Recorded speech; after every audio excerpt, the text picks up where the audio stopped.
Though House Darrington titled themselves Storm Kings, they were little more than gusts. Their kingdom in the Stormlands had been doddering to its end for the past few centuries, helped along by other houses, most of all by House Horror, who were nearly finished with a monstrous castle at Harrenhal. Too large and too costly a seat to rule only the Riverlands. King Argilac knew where the Ironborn would soon turn. You'd think a king who wanted to keep his crown would be wary of a man with fire-breathing monsters.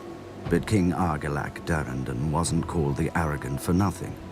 Determined to arrest his family's decline, he sent an envoy to Dragonstone to enlist Aegon Targaryen and his dragons against his enemies. In exchange, Argilac offered lands he didn't have and a wife Aegon didn't need. For as the Valerians did, Aegon had wed his elder sister Visenya. Then, as the Valerians didn't, he took the younger Rhaenys as well. 2 sisters, 2 wives. Perhaps that's why he was so keen to get off Dragonstone. Aegon countered Argilac with courtesy.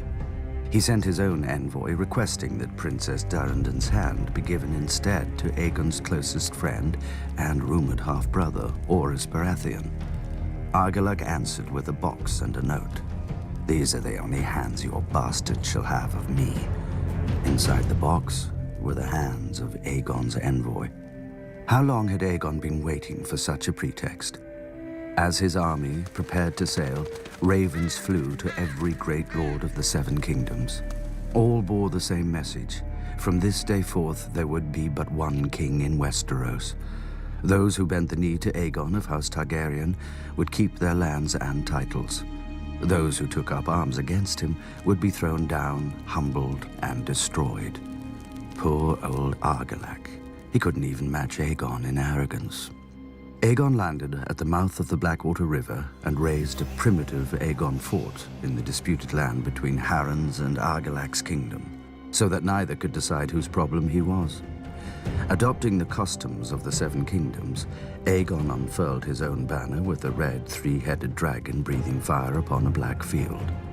Visenya crowned him with a ruby-studded circlet of Valyrian steel, while Rhaenys hailed him as the first High King the continent had seen since the Dawn Age.